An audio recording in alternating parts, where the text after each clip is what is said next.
You may notice that I've changed my attire slightly for the holiday of Purim. Hope you enjoy. This week's parsha is Parshas Tetzaveh.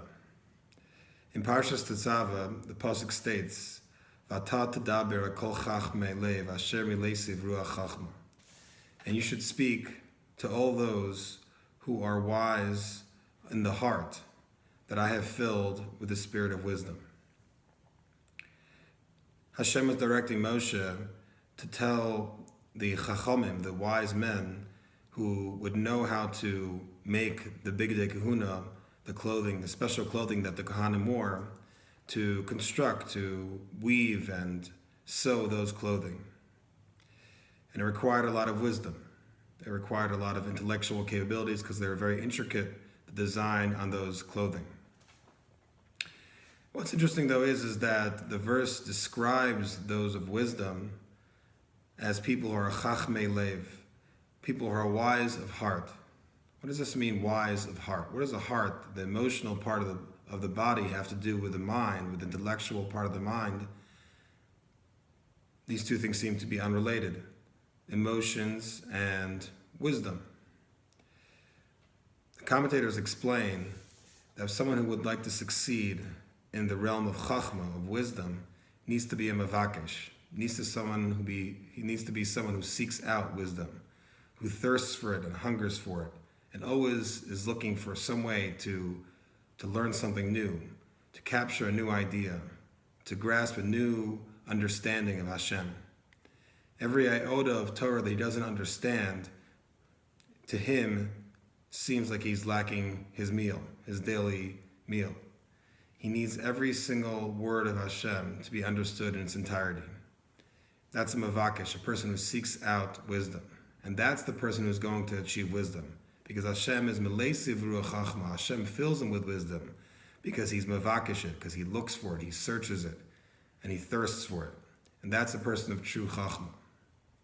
It's a misconception that those who are wise are those people who pursue an academic livelihood, who constantly search out and reach books and so on and so forth. A person has to be mavakesh. He has to search it out and thirst for it, not just read it like it's a textbook. If he's a mavakesh, then Hashem will fill him with chachma, with true wisdom.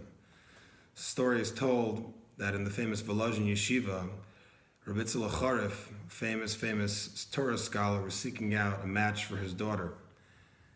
And obviously he was looking for the sharpest talmid, the sharpest student in the yeshiva. When he entered the yeshiva and he spoke to the dean of the yeshiva, he told him a certain question, a very hard to answer question that he would like to be posed to all of the students in that yeshiva. The students that week tried and tried, but no one could find an answer to the question. Finally, Ritzel Panovitcher decided to leave. Ritzel Charif decided to leave. And upon his exit, a student came hurrying behind his carriage and opened up the door of the carriage and breathlessly asked him, "Ritzel, please just tell me the answer to the question.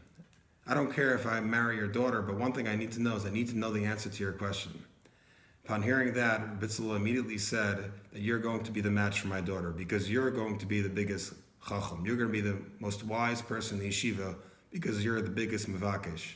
You're the person who seeks it out, who thirsts for it. This idea of really thirsting for something and needing it so badly, we see in the story of Purim. In exactly the opposite way, in the most evil way possible, from there we can learn what true thirst means. Haman, the evil advisor to Achashverosh, had told the entire living world at that time, the kingdom of Achashverosh, to bow down to him. And Achashverosh had written off and agreed to this. Now everybody in the entire kingdom used to bow down to Haman except for one person. That one person was Mordechai. Mordechai would not bow down to Haman.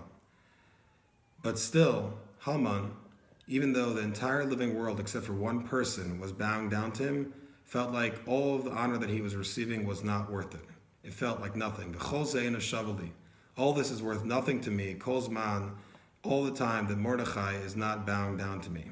One little iota of kavod, of honor, that he was missing, bothered him to such an extent that he felt like all of the honor was worth nothing unless Mordechai also would bow down to him. Just a question on this week's Parsha. Moshe, upon hearing that Hashem was going to destroy the Jewish people in retaliation or punishment, I should say, for the sin of the golden calf, threatened Hashem and told him that if you will not redeem this people, if you will not forgive them, then erase me from this book. Now, even though Hashem forgave the Jewish people and Moshe, got what he needed, he got his forgiveness, and the Jewish people were saved. When a great gadol says a curse, even if he says it conditionally, the Gemara tells us that it will be fulfilled.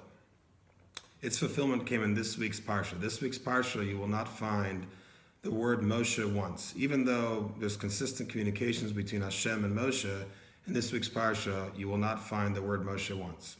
The question is very simple.